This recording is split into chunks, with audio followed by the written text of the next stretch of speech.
오늘 하나님의 말씀은 은혜로 온전케 하시는 성령님이란 제목으로 말씀을 증거하겠습니다. 오늘 본문은 두 군데인데요. 첫 번째는 빌립보서 4장 13절, 내게 능력 주시는 자 안에서 내가 모든 것을 할 수 있느니라. 그리고 두 번째 본문은 로마서 6장 14절입니다. 죄가 너희를 주장하지 못하리니 이는 너희가 법 아래 있지 아니하고 은혜 아래에 있음이라. 아멘. 사실 지금 이 시각에도 미국 내에서는 약 500개 중요 공항에서 매일 5,000대 비행기가 이륙을 하고 착륙을 합니다. 그리고 지금 이 공중에 미국 상공에 평균 2,000대의 비행기가 마구 지나다니고 있습니다. 비행기가 이륙하고 착륙할 때까지는 꼭 연결되어야 하는 곳이 있는데 그것은 바로 컨트롤 타워입니다. 비행기가 가는 길마다 이 비행기를 컨트롤해주는 타워가 있는데요. 각 지역마다 컨트롤 타워가 있고 그 지역의 비행 구역을 지나는 모든 비행기는 그 컨트롤 타워의 지시를 받아야 합니다. 1986년 8월 31일 레이버 데이 위켄드를 맞이해서 캘리포니아주 로스앤젤레스의 그 세리토스 상공에서 멕시코 항공 498편과 작은 파이퍼 체로키 경비행기가 충돌해서요. 지상에 있던 15명과 공중에 있던 비행기에 타고 있던 82명이 숨지는 그런 사고가 발생했습니다. 사실 이 사고가 나서 이 전 세계 비행기가 개편이 되고 관제가 개편이 됐는데요. 모든 비행기에 충돌 방지 시스템이라고 해서 어떤 비행기가 가까이 오면 이렇게 경고음을 울리게 해주는 게 이 사고 이후로 이렇게 비행기에 장착이 되게 되는데요. 이 사고의 원인은 그냥 간단합니다. 이 멕시코 항공 소속의 이 비행기는 멕시코를 떠나서 로스앤젤레스 인터내셔널 에어포트로 가기 위해서 정확하게 자기 길로 진행하고 있었는데 이 조그만 4인승 경비행기를 몰던 이 조종사가 자기는 너무나 고속도로를 잘 볼 수 있다고 생각해서 자기가 가려고 하는 곳을 고속도로를 밑을 보고 내가 지금 일로 가야 되겠구나 이렇게 생각한 거예요. 그러니까 관제탑하고 연락을 하지 않은 거예요. 아마 그는 매일 가던 길이었을 거예요. 근데 그날따라 아마 이분이 착각을 했는지 여러분 아시다시피 이 91번, 5번, 뭐 57번, 55번 막 이렇게 복잡하게 만나는 구간 아닙니까? 그래서 이분이 밑을 보다가 자기 앞에 있는 큰 비행기가 있다는 걸 못 본 거예요. 그래서 이 두 비행기가 날아가다가 충돌을 했어요. 결국 이것 때문에 모든 작은 경비행기에도 관제탑과 수신을 할 수 있는 그런 장치가 또 달리게 됐습니다. 결국 각자의 그 비행기는 갈 길이 있고 그 길을 알려주는 관제탑의 지시를 들었어야 하는데 그것이 제대로 이루어지지 않은 까닭이죠. 히브리서 12장 13절에는 너희 발을 위하여 곧은 길을 만들어 저는 다리로 하여금 어그러지지 않고 고침을 받게 하라. 영어로는요, make level paths for your feet, so that the lame may not be disabled, but rather healed. 이 말씀을 자세히 읽어보면요, 다리를 저는, 다리가 어그러지는 사람이 다리를 고치는 게 먼저가 아니고 그런 사람이 디세이블하게 똑바르지 못하게 걷지 않으려면 길을 먼저 고치라는 얘기예요. 길을. 그 사람이 다니는 길을 먼저 고쳐야 다리가 이렇게 절뚝거리지 않는다는 말이에요. 이 말씀은 사람은 다 생각하는 길이 있습니다. 우리가 모두가 다 마음 먹는 길이 있고 행동하는 길이 있습니다. 그런데 그 길이 고쳐져야 생각과 마음과 행동이 바르게 나온다는 거예요. 우리가 늘 생각하는 길, 늘 마음먹는 길, 늘 말하고 행동하는 그 길이 잘 돼야 우리가 인생이 바르게 살 수 있다는 겁니다. 그래서 오늘 본문 빌립보서 4장 13절의 주제는 내게 능력 주신 자 안에서 내가 모든 것을 할 수 있느니라. 이 말씀의 주제는 내가 모든 것을 할 수 있느냐가 아닙니다. 사실은 이 말씀의 주제는 내게 능력 주시는 자가 주제예요. 그러니까 우리가 주님이 허락하시는, 주님이 능력을 주시는, 주님이 우리와 소통하시고 교통하시는 곳에 가야 우리가 모든 걸 할 수 있다는 얘기죠. 그래서 헬라어 성경으로 우리가 보면요, in Christ and Christos, 예수 안에서가 먼저 나와요. 예수 안에서. 그 다음에 뭐냐? 나는 할 수 있다. execute, I can do. 그 다음에 and Christos, pass, 모든 것을. and Christos, and dynamo, 능력을 받는다. 힘 주심을 얻는다. 이 말이에요. 그러니까 이 빌립보서 4장 13절의 대주제는 in Christ예요. 예수 안에서 나는 모든 능력을 받아서 모든 것을 할 수 있다. 마치 비행기가 관제탑의 지시가 없이는 사고가 나고 그 길을 벗어나는 것과 같이 예수 그리스도 안에 있어야, 관제탑의 지시를 받아야 바르게 갈 수 있고 온전하게 갈 수 있다는 거죠. 결국 예수 그리스도 안에서 주시는 주님의 능력, 그리고 그 능력을 얻어서 이제껏 할 수 없었던 일, 내가 절대 도전도, 그리고 도전하리라고 생각하지도 못했던 일, 내가 고칠 수 있다고 꿈도 꾸지 못했던 것들을 고치고 도전하고 이루고 완성한다는 거죠. 근데 이 엔듀나무라는 말, 이 말은 다른 성경에도 쓰인 말인데요, 이거는 나쁠 때도 써 있어요. 자기 힘을 가질 때라는 뜻으로 이것도 쓰이는데, 내 힘으로 뭘 하려고 할 때도 이 똑같은 말이에요. 그러니까 이 말 안에는 내 힘으로 뭘 하려고 할 때, 내 힘으로 뭘 이루려고 할 때 사람은 길이 왜곡되져요. 길이 잘못되게 돼 있어요. 지금 만약에 저와 여러분이 우리 힘으로, 우리 뜻으로, 우리의 목적을 가지고 뭘 막 고집스럽게 하려고 한다면 우리는 지금 관제탑의 지시를 못 받고 있는 겁니다. 우리는 지금 밑에서 프리웨이 내가 몇 번 프리웨이를 보고 가야 되냐고 비행기를 몰고 있는 사람입니다. 비행기를 몰려면 관제탑의 지시를 받아야 돼요. 누구든지 그리스도의 은혜를 입지 않고는 자기 뜻대로 하게 돼 있어요. 다시 말씀드릴게요. 누구든지 예수 그리스도의 은혜를 체험하고 경험하고 소유하지 않고는 자기 고집대로 가게 돼 있어요. 그러니까 예수 믿는 사람에게 가장 필요한 게 뭡니까? 라고 했을 땐 하나님의 은혜예요. 그리스도의 은혜 밖에 있는 사람은 그리스도의 말씀을 듣지 않습니다. 그리고 그 말씀에 순종하려는 마음도 없습니다. 그런데 그리스도의 은혜를 체험한 사람은 그 주님이 말씀하신 곳에 서 있으려고 해요. 그것이 은혜예요. 은혜는 사람을 움직여요. 마음을 움직여요. 생각을 움직여요. 말과 행동을 움직여요. 그리고 주님의 그 은혜가 우리에게 능력이 되는 거예요.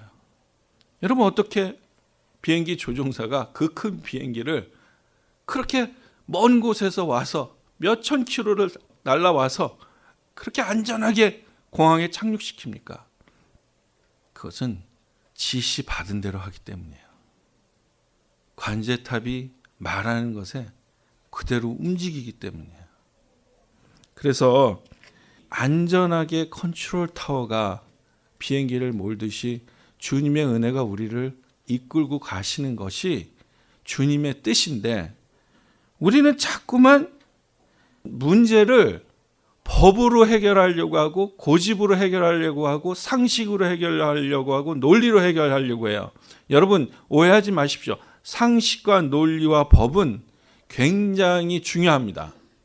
그런데 상식과 논리와 법으로 변하지 않고 도전하지 못하는 일, 치유가 안 되는 일들이 있어요. 그것은 은혜로 가능한 거예요.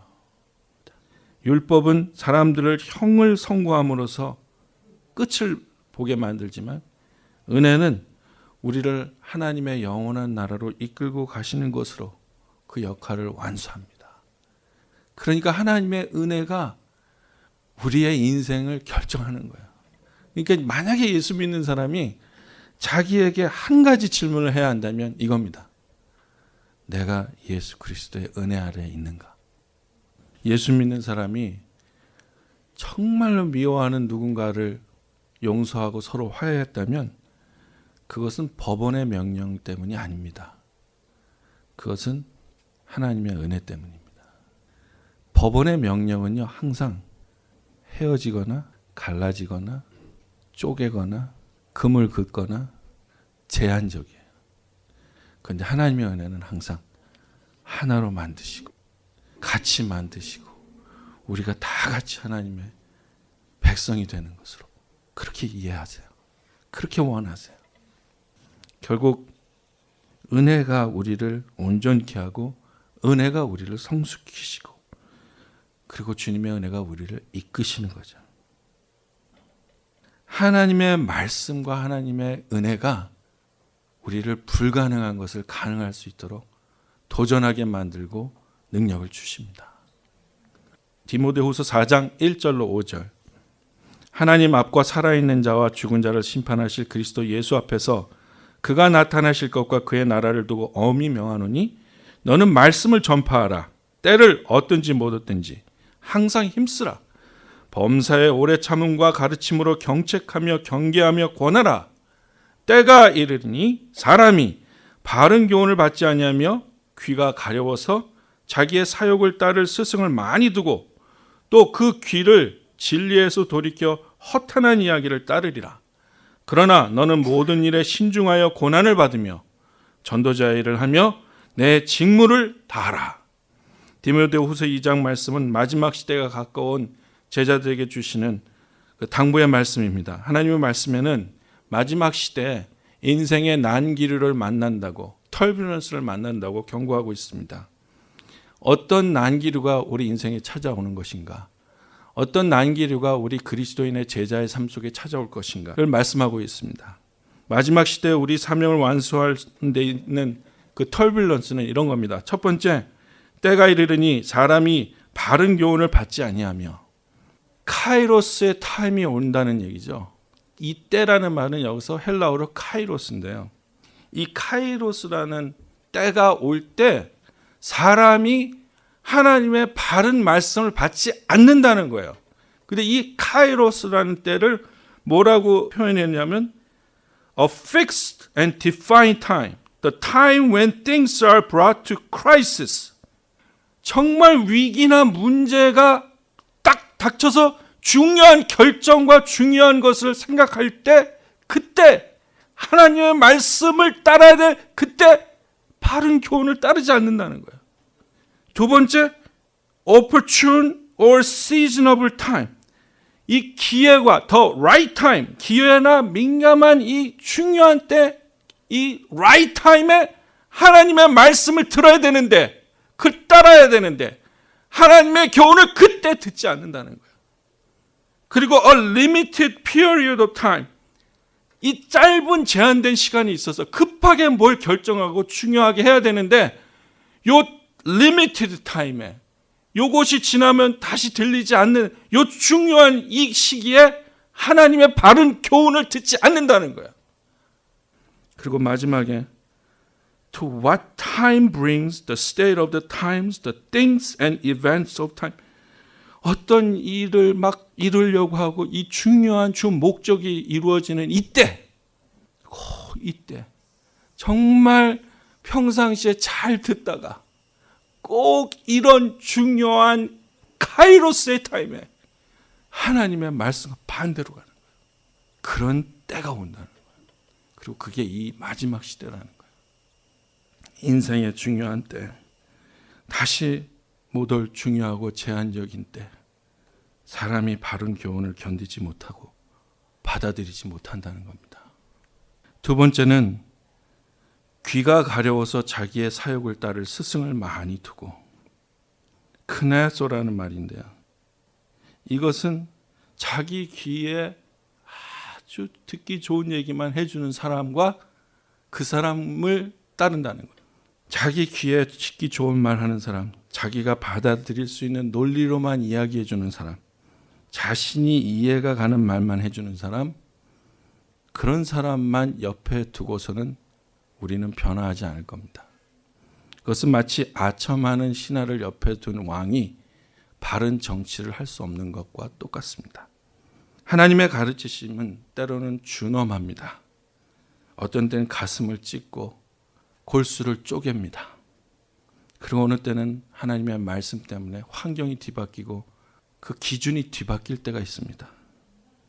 그러나 그 하나님의 가르치심에 순복하고 순종하면 우리는 하나님의 능력이 있는 삶을 살 수 있습니다. 그런데 이 말씀을 할 때 듣는 사람이 없어요. 그러니까 사람을 많이 모으려면 듣기 좋은 얘기만 해야 돼요. 그래서 요즘 그렇게 얘기하는 거예요. 복음주의 신앙, 그것이 복음주의가 복을 주는 신앙이라서 계속 예수 믿으면 복 받는다는 얘기를 하라는 거예요. 그러면 된다는 거예요. 그러나 이 마지막 시대는요, 자기 귀에 아첨하는 사람을 찾을 때가 아니고, 이 마지막 시대는 정말 옳은 것, 가치 있는 것, 하나님의 뜻을 가리키는 사람을, 그런 사람을 찾을 때예요. 누가복음 1장 78절 79절, 이는 우리 하나님의 긍휼로 인함이라. 이로써 돋는 해가 위로부터 우리에게 임하여 어둠과 죽음의 그늘에 앉은 자에게 비치고 우리 발을 평강의 길로 인도하시리로다 하니라. 어둠과 죽음의 그늘에 앉아 있는 사람을 하나님의 평강의 길로 빛을 비춰서 인도하시는 것은 하나님의 긍휼로 인함이라는 거예요. 하나님의 은혜로 인함인 거예요. 멀시로 인함인 거예요. 하나님의 멀시가 없으면 어둠과 죽음의 그늘에 앉은 자에게 빛이 오지도 않고, 그리고 그들이 평강의 길로 가지도 못한다는 거죠. 하나님의 은혜의 말씀이 우리 이 시대에 우리에게, 그리고 우리 후손들에게 전해져야 됩니다. 그래서 세 번째는 They will turn their ears away from the truth and turn aside to myth. 그 귀를 진리에서 돌이켜 허탄한 이야기를 따른다는 거예요. 이것은 뭐냐면, 이 허탄한 이야기의 아주 직역은 뭐냐면 픽션, 지어낸 이야기, 지어낸 말. 그러니까 마지막이 가까울수록 진실과 진리를 얘기하기보다는 지어낸 얘기에 귀를 기울이는 거예요. 여러분, 드라마는 다 지어낸 거 아시죠? 그 진실 아닙니다. 드라마에 나와 있는 유대인을 사랑하지 마세요. 드라마에 나오는 예쁜 여자를 상상하지 마세요. 남편들이요, 그런 여자는 이 세상에 없습니다. 그거는 진실이 아니에요. 그거는 빚어낸 얘기예요. 꾸며낸 얘기고 지어낸 얘기예요. 마귀는 말이죠, 이렇게 지어낸 것을 가지고 진실이고 진리라고 우리를 속이는 거예요. 시험에 들지 말게 하옵시고라는 말은 지어낸 얘기에 마음을 뺏기지 말게 하옵시고요. 마귀가 우리에게 주는 지어낸 얘기. 이렇게 얘기하면 잘 이해가 안 되시는 분들을 위해서 제가 쉽게 말씀드리겠습니다. 이게 마귀가 지어낸 얘기예요. 잘 들으세요. 우리 남편이 저것만 하면 100%인데, 이거 마귀가 지어낸 얘기예요. 여러분, 이미 여러분 남편 100%예요. 그게 하나님 말씀이에요. 또 이런 게 있어요. 나는 여기서 은행 뱅크에 한 100만 불만 있으면 난 인생에 바랄 게 없는데, 이게 마귀가 지어낸 얘기예요. 여러분, 인생에 100만 불 캐시로 은행에 있으면 여러분은 교회 안 나올 거예요, 아마. 죄송합니다. 가정으로. 예. 그럴 수도 있어요. 하나님 버릴 수도 있어요. 진실이 아닌 것으로 사람을 이끌어가는 것. 이게 마귀가 마지막 시대에 하는 겁니다. 그래서 우리는 이때 하나님 뭐라고 말씀하십니까? 이럴 때일수록 무엇을 하라고 말씀하십니까? 그래서 오늘 고린도전서 9장 16절 복음을 전하라고 말씀하세요. 내가 복음을 전할지라도 그것이 나에게 자랑거리가 될 수 없습니다. 나는 어쩔 수 없이 그것을 해야만 합니다. 내가 복음을 전하지 않으면 나에게 화가 미칠 것입니다. 바울은 이렇게 생각하는 거예요. 내가 이 마지막 시대에 존재하는 의미와 이 살아있는 의미는 하나님이 나를 은혜를 주셔서 나로 하여금 복음을 증거하게 만드는데 그 복음의 자체가 뭐냐면 어둠과 그늘 속에서 죽어가는 이방인이 빛의 길로 나올 수 있는 하나님의 은혜를 주셨다라는 걸 증거해야 된다는 거예요. 이걸 증거하지 않으면 나는 아니라 이거예요. 내 존재의 의미는 없고 나는 뭐가 잘못될 거라 이거예요. 그 정도로 바울은 심각하게 지금 얘기하는 거예요. 얼마나 많은 사람이 죽음 가운데 어둠 가운데 있는지 여기 가서 내가 하나님의 복음을 증거하지 않으면 나는 이건 아니다. 이건 말도 안 되는 얘기다. 여러분, 하나님의 은혜가 오면 복음을 증거하게 돼 있습니다. 때를 얻든지 못 얻든지 하나님의 말씀을 증거하게 돼 있어요. 두 번째는 건전한 교훈을 가르쳐야 됩니다. Correct, rebuke and encourage with great patience and careful instruction. 디도서 2장 1절로 7절 말씀은 그대는 건전한 교훈에 맞는 말을 하십시오. 나이 많은 남자들은 절제 있고 위엄 있고 신중하고 믿음과 사랑과 인내심이 흔들리지 않는 사람이 되게 하십시오. 이와 같이 나이 많은 여자들도 행실이 거룩하고 헐뜯지 아니하고 과도한 술의 노예가 아니고 좋은 것을 가르치는 사람이 되게 하십시오. 그리하여 그들이 젊은 여자들을 훈련시켜서 남편과 자녀를 사랑하고 신중하고 순결하고 집안 살림을 잘하고 어질고 남편에게 순종하는 사람이 되게 해야 할 것입니다. 그래야 하나님의 말씀이 비방을 받지 않을 것입니다. 이와 같이 그대는 젊은 남자들을 권하여 신중한 사람이 되게 하십시오. 지금 이 나이 많은 남자와 나이 많은 여자를 가리키라는 건데요. 여기서 지금 말씀하시는 것은 우리가 생각하는 나이 많은 남자가 아니고 성인이라는 얘기예요. 성인. 부모 밑에 있지 않는 사람. 이 사람들을 가리키라는 얘기죠. 그리고 특별히 나이가 든 성인 여자를 가리켜서 그 여자들로 하여금 자기보다 어린 여자들을 훈련시키고 가르치게 만들어라. 그래서 그들로 하여금 남편과 자녀를 사랑하고 신중하고 순결하고 집안 살림을 잘하고 어질고 남편에게 순종하는 사람이 되게 해라. 왜 그러냐? 그래야 하나님의 말씀이 비방을 받지 않을 것입니다. 격이 떨어지지 않는다는 거죠. 여러분 잘 들으세요. 남편을 사랑하고 자녀를 사랑하고 신중하고 순결하고 집안 살림을 잘하고 어질고 남편에게 순종하는 사람이 돼야 구원받는 게 아니고요. 어둠과 그늘에 있는 사람이 예수 그리스도의 이름으로 능력으로 보혈의 공로로 하나님의 거룩한 생명의 길에 나아가서 하나님의 자녀가 된다는 이 귀한 복음의 말씀의 격이 떨어지지 않는다는 거예요. 내가 전하는 이 복음이 얼마나 귀중한 건가 아는 사람은 이걸 하게 돼 있다는 거예요. 근데 내가 전하는 복음의 능력을 모르는 사람은 에이 그럼 뭐 나는 아니네요. 이 말 나온다니까. 이 시대도 마찬가지예요. 복음 전하기 위해서 우리가 이렇게 살아야 된다고 가르치잖아요. 그럼 저는 아니네요. 왜? Because I don't know what is the gospel means. 가스펠의 능력을 모르니까. 그래서 교회에서 제일 힘든 것이 나이 많은 남자를 가리키는 거고요. 나이 많은 여자를 가리켜서 젊은 여자를 가리키게 만드는 거예요. 이게 제일 힘들어요. 그런데 이 힘든 일이 복음의 격을 떨어뜨리지 않는다는 거예요. 복음의 값어치를 계속해서 가지고 전하게 할 수 있다는 거예요. 마지막 세 번째, finish your ministry. 사명을 완수하십시오. 디모데후서 4장 4절로 5절. 너는 모든 일에 신중하며 고난을 받으며 전도자의 일을 하며 내 직무를 다하라. 그러나 그대는 모든 일에 정신을 차려서 고난을 참으며 전도자의 일을 하며 그대의 직무를 완수하십시오. 하나님의 복음은 우리를, 우리의 잡을, 우리의 미니스트리를 끝내기까지 이끄십니다. 우리가 끝까지 하나님의 직무를 완수할 때, 그때 복음이 정말 필요한 곳에 전달될 수 있습니다. 법으로 하는 게 아니잖아요. 우리는 이걸 목사님이 하라고 해서 하는 것도 아니잖아요. 성경의 율법으로 묶어서 하라고 하는 것이, 그것 때문에 하는 것이 아니잖아요. 예수 그리스도의 은혜를 받았기 때문에 그 은혜에 감동돼서 하는 거잖아요.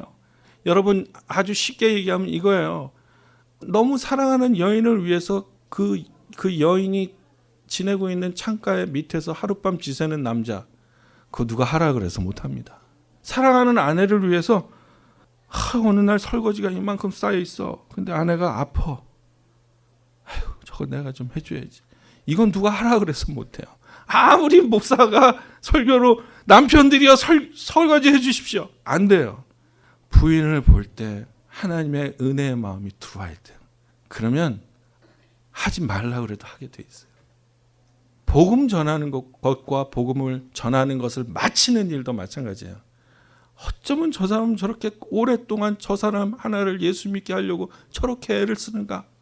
누가 하라 그래서 하지 않습니다. 그게 되는 게 아니에요. 하나님의 은혜로 가능한 거예요. 고린도후서 3장 6절로 8절. 그가 또한 우리를 새 언약의 일꾼 되기에 만족하셨으니 율법 조문으로 하지 아니하고 오직 영으로 함이니 율법 조문은 죽이는 것이요 영은 살리는 것이니라. 돌에 써서 새긴 죽게 하는 율법 조문의 직분도 영광이 있어 이스라엘 자손들은 모세의 얼굴에 없어질 영광 때문에도 그 얼굴을 주목하지 못하였거든. 하물며 영의 직분은 더욱 영광이 있지 아니하겠느냐. 정죄의 직분도 영광이 있은즉 의의 직분은 영광이 더욱 넘치리라. 판사가 돼서 땅땅땅 치면 얼마나 존경받습니까? 땅땅땅 치는 정죄의 직분도 그렇게 모세를 존경하듯이 존경을 하는데, 하물며 하나님의 복음을 들고 하나님의 빛의 역할을 감당하고자 사명을 들고 나가는 우리가 하나님 보시기에 얼마나 영광스럽냐, 얼마나 위대한 제자들이냐. 이거를 이 마지막 시대 이 직무를 피니시하라 말씀입니다. 우리가 받은 사명은 모세가 받은 사명과 다릅니다. 모세는 십계명으로 시작하였고 우리는 십자가로 시작했습니다. 모세는 가나안을 눈앞에 들고 약속의 땅에 들어가지 못했지만 우리는 십자가의 은혜로 부활해서 하나님 나라의 영원한 백성이 될 것입니다.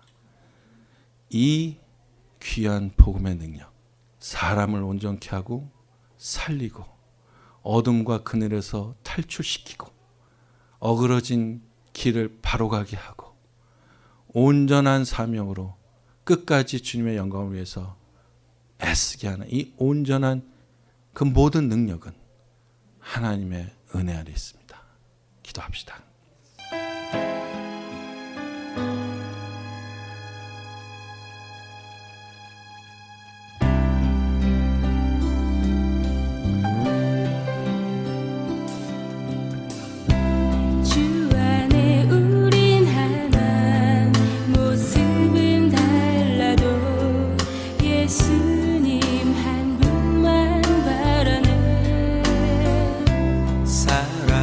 선행으로 서로를 격려해 따스함으로 보듬어 가리